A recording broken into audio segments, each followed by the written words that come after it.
Thank you, Richard, and thank you very much to the organisers for this unique opportunity to speak about such an important topic in a public forum.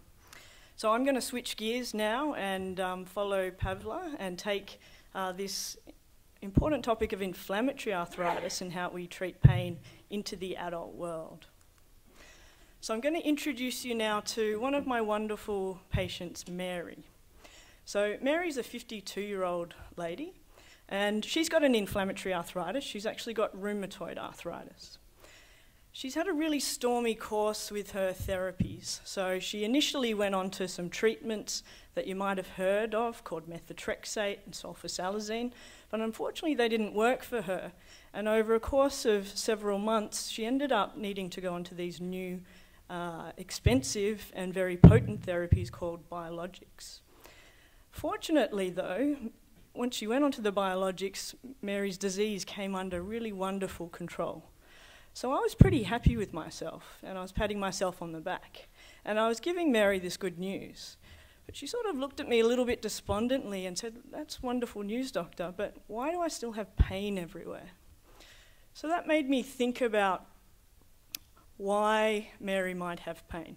So Mary could be representative of people with other common forms of inflammatory arthritis, and ones that you might have heard about: psoriatic arthritis, ankylosing spondylitis, reactive arthritis, and there are several others out there.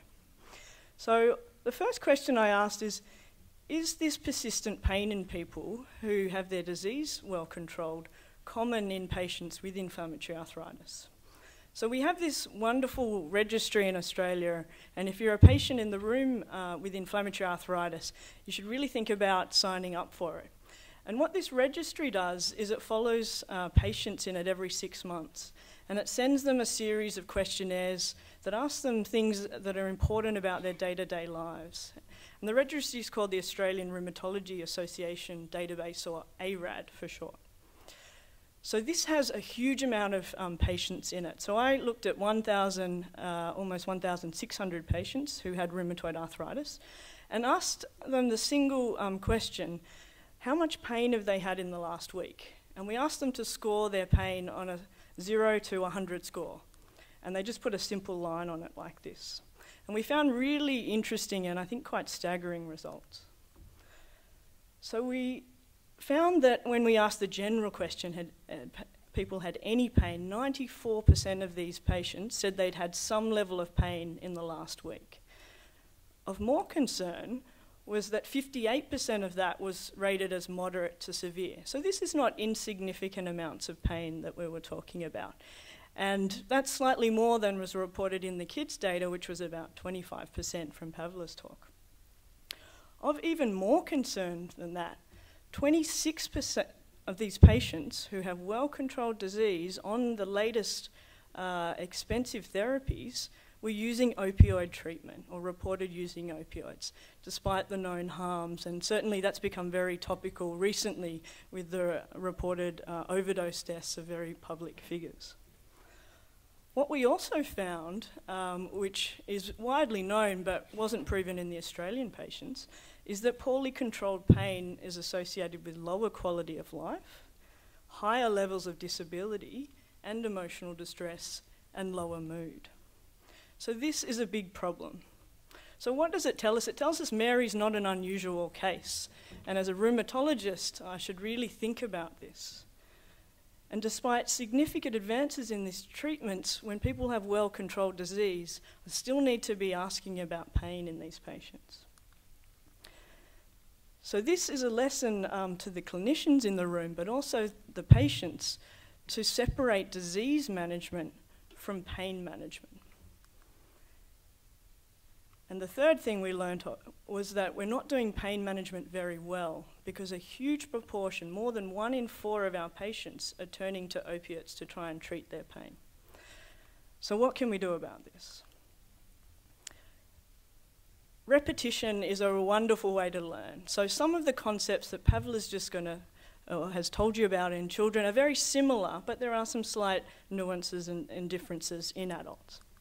So why do we experience pain? We go from the Lego block of the children's land to the slightly more painful, even looking at this evokes a stimulus in you, right? So we are hardwired to react to these processes. And we do that through our nervous system. So this has kept us safe through evolution. There are many conditions out there where people don't have a pain system, and that leads to big trouble. So we see that in people that have diabetes, who lose feeling in their feet, that step on objects like this, don't know about it, and walk around with their tack in their foot, and they get infected. So that's bad as well. So we need a protective mechanism, but sometimes it can go haywire. So what normally happens, we have a tissue injury. Very simply, the nerve at the site of injury is stimulated, and it sends a signal through our hardwired system up the spinal cord into our processing center in the brain. And that tells us we have pain, and it tells us to do something about it. And in this case, it'll be don't take another step. So what about in inflammatory arthritis pain? What's happening there, and how is that different to stepping on a tack? So in inflammatory arthritis, the disease actually causes a chemical inflammation in the joints. And there are these chemicals that fly around that you may have heard about called TNF-alpha, because there are treatments targeting these drugs now, interleukin-6 and interleukin-1. So these are very common pro-inflammatory. They cause inflammation. And when we try and turn off disease in patients with inflammatory arthritis, we give you molecules that block these chemical mediators. Now, these mediators actually cause tissue injury at the site. And they also stimulate peripheral nerves. And they do it along the joint lining, as Pavla mentioned, but also in other surrounding structures like tendon or tendon linings, in the capsules, in the bone ends, particularly if you're getting damaging disease that unearths cartilage and the subchondral nerves that way. The same pain then goes through the same pathway. So the hardwiring system is the same, and the pain signal is then processed in the brain again. And essentially what the patient will feel is a swollen tender joint, and if we press on that, that's painful and will send a pain signal up. And sometimes that will be full of joint fluid there that will aspirate to try and remove those chemicals from the joint. So that's pain in acute inflammatory arthritis. So when we're treating pain in these patients, it's important in adults particularly to work out, is there a degree of inflammation involved in this process that I need to turn out? So clinicians will do this in a variety of different ways. We'll often ask questions about early morning stiffness to patients. We'll palpate joints to see if we can feel any fluid in them. We'll often arrange for blood tests to be done, and two of the most common ones that help us sort out if inflammation are present are called the ESR or CRP. But in a lot of cases, there isn't a lot of swelling present. It can be really difficult to ascertain whether there's some low-grade inflammation underneath the skin that we're not seeing or feeling. And so now we have some newer therapies to do this. And ultrasound's one of the new things rheumatologists are using to try and visualize if there's any low-grade inflammation in joints. And you'll see up the top here, that's a nice normal-looking joint. This one in the middle has a bit of low-grade inflammation, and that's usually the one we're trying to detect. And this one down here has quite a lot of inflammation in it. Sometimes if we don't have access or expertise with ultrasound, we might use an MRI scan to try and find the same thing. And it matters because it helps us target our treatment to inflammation rather than to other pain strategies. So it's a very important thing to sort out.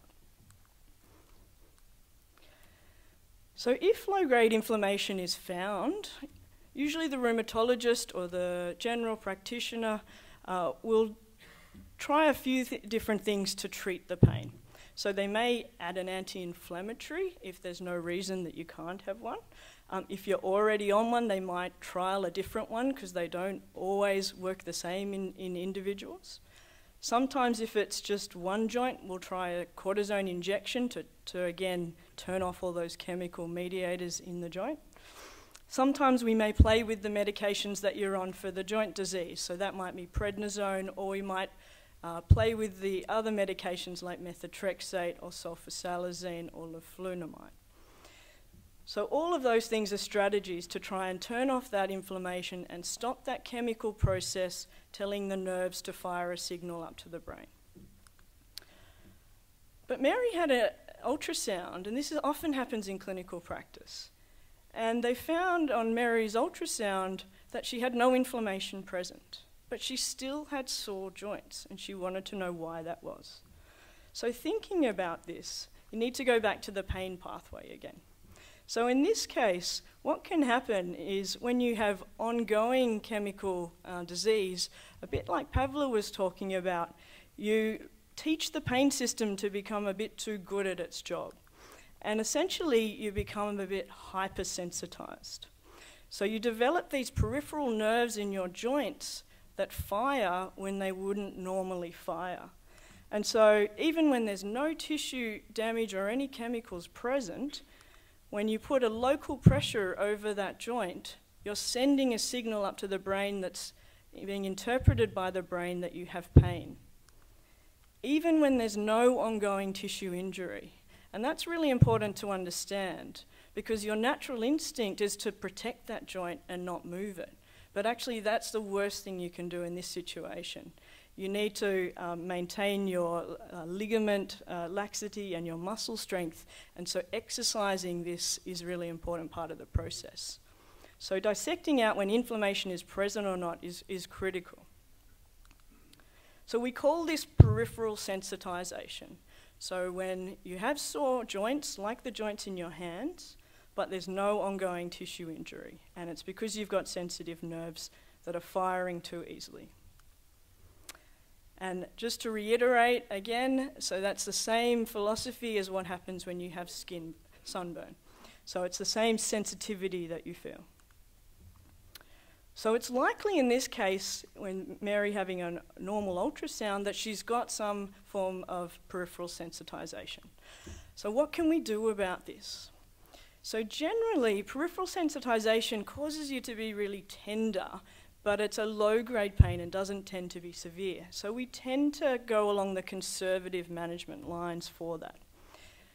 Educating, as we're doing today, the patients to understand the cause of the pain can actually lower their experience of that pain just by reducing their fear, anxiety about what's going on. So education is absolutely key in this process. As I mentioned, we want to keep these joints active. And so we do gentle graded exercise programs so that we don't overload the joints and get them moving while they're feeling a little bit sore.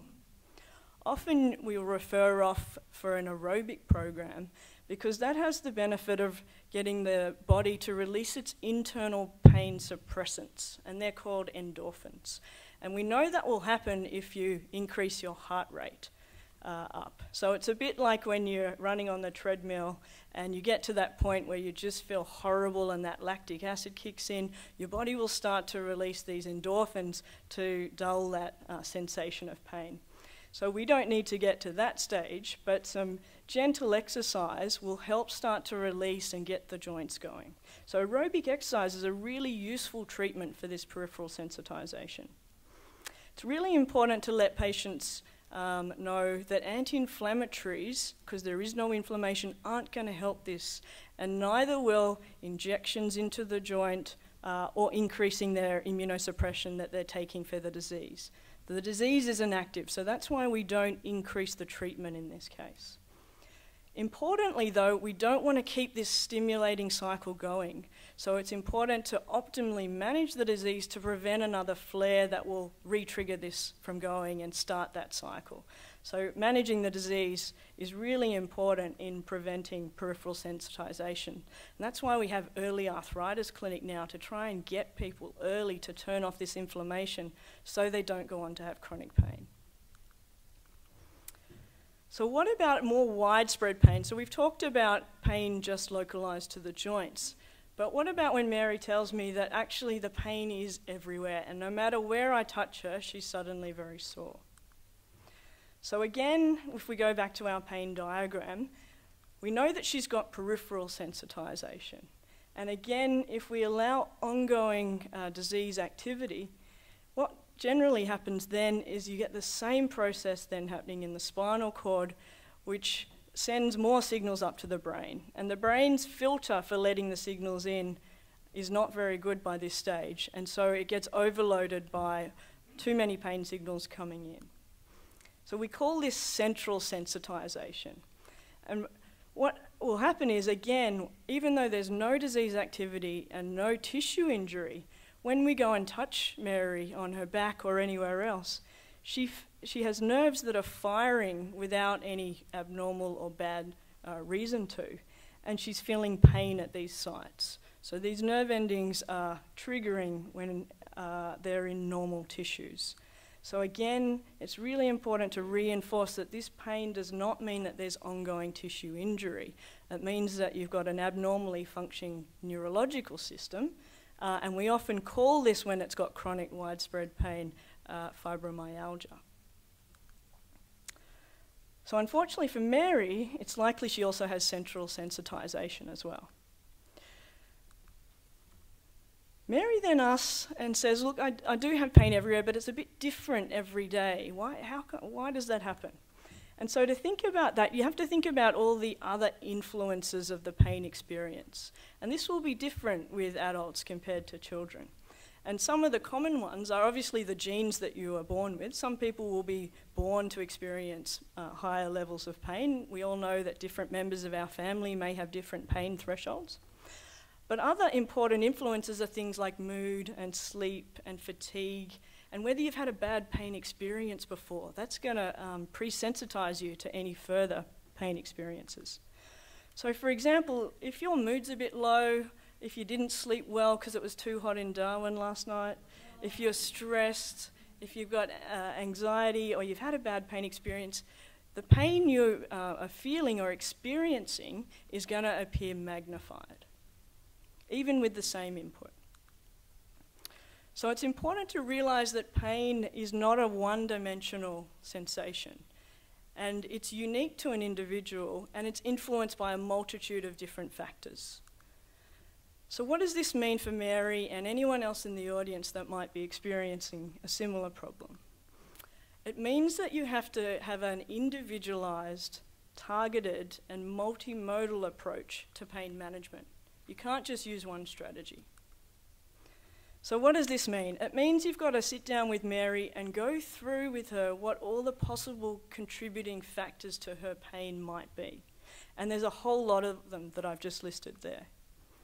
And then you have to target your approach to each of the ones that are relevant to Mary. So in this case, it might be that she's had some bad pain experiences. She had a bad injection from another rheumatologist, not me, of course. That she's got some muscle weakness, that she's unfortunately smoking, and that she's currently has high stress levels and poor sleep. So when I target my management, I've got to think of all those things to be able to improve her suffering from her pain.